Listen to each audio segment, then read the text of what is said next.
Hello everyone, welcome to Gary Mac Studio. This buffalo painting, I painted this several months ago and there's been something wrong with it and I couldn't pinpoint it until just a few days ago. And what it is these mountains back here are distracting from, I want these buffalo to be the focal point. I don't want these mountains to be the focal point.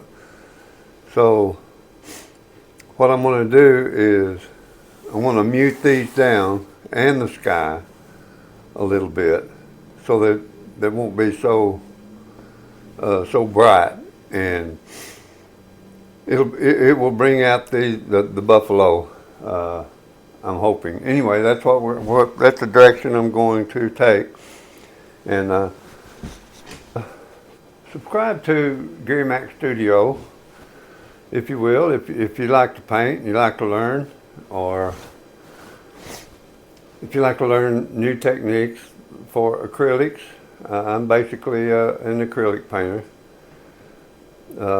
Once in a while I will do some stuff in oils, but I prefer acrylic. And this buffalo painting, it's 4 foot by, I forgot, 32, 34 inches, 36 inches. Let me look. I forgot. It is 48 by 31 inches. And I made the stretcher and the canvas that I like to use on it, and I am going to make a frame, a custom frame for it. And then I will video that when the time comes. But right now, I want to get this painting. I want to get this painting to look like I want it to look, because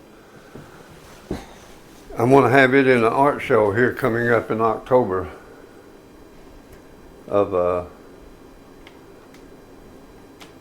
show in Fort Worth. In fact, it's called Artworth Art Festival. And I went there last year, and it was pretty impressive. Of the displays there. It was actually a very, very good art show, and I applied for it. I won't know till next month if I'm qualified or not. Hopefully they will accept me, and hopefully my work is good enough.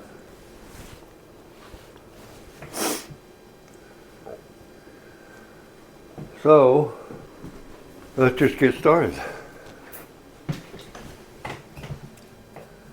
And I took some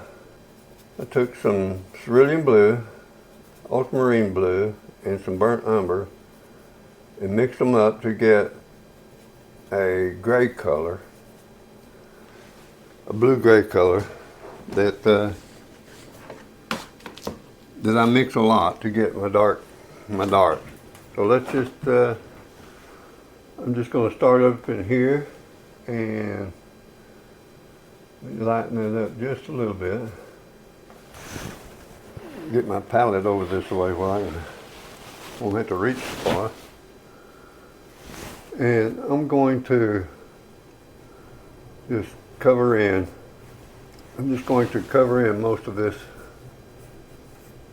mountains. I'm going to tone these down a whole lot.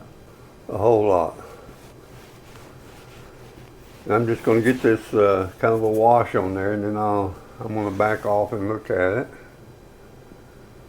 And see how it progresses. Because as I say, I think these mountains we're taking away from these buffalo.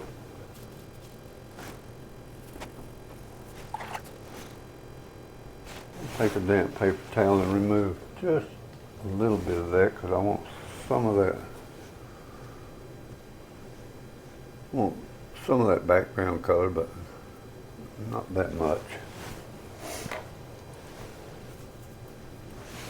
Not that much.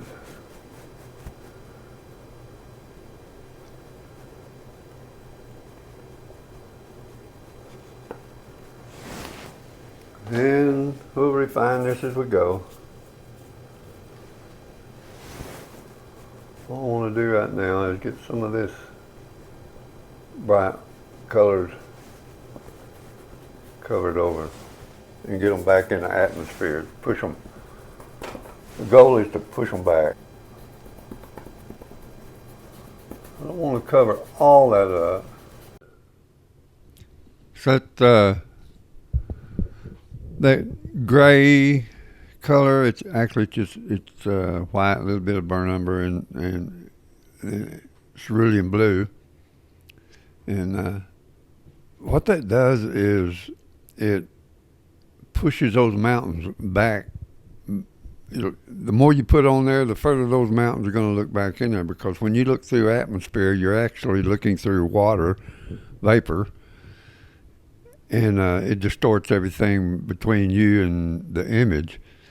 So this is what we try and duplicate with paint, is to get that atmosphere where it looks like they're in the distance, and you're looking through that haze, you're looking through the fog,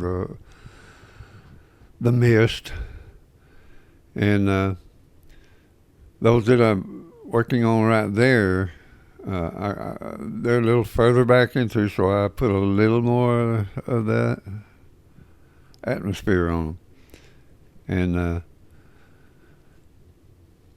I was going to, this mountain up here that's kind of in the forefront, I'm going to push it back just a little bit, not as much as some of those those back there behind it. And it's just fun. It's just a dry brush with a little bit of paint on it, and just scrub it around. So it's just a fun thing to do. And I had those mountains. I just had too much colored on, too much bright colored. And when you looked at the image, those mountains back there, they distracted from these buffalo up in front. And the buffalo is what I wanted people to see. The first thing they see when they walk up is those buffalo. That was wanting to be the focal point. But the way the clouds were, and then that sky back over and to the left, I'm bringing it down some, and getting some glaze over it so that it won't be so pronounced that when you walk up, when you walk up to the painting, it won't be the first thing that you see. Because the first thing I want people to see when they walk up to it is those buffaloes. And it's just fun stuff. So I'm just about through with for right now, and I'll probably set this aside for a couple more weeks and come back and look at it. And if I need to revisit it, then I will revisit it. And then I am going to make a custom frame for it. I'm going to use some red cedar to make a frame for it. And here's the finished image so far. And boy, it's all so difficult to get a good photograph of paintings. And I don't know why, but boy, it is. And anyway, guys, hey, please subscribe to Gary Mac Studio and join in and just have some fun. And I love you guys, and I'll catch you next time on this thing.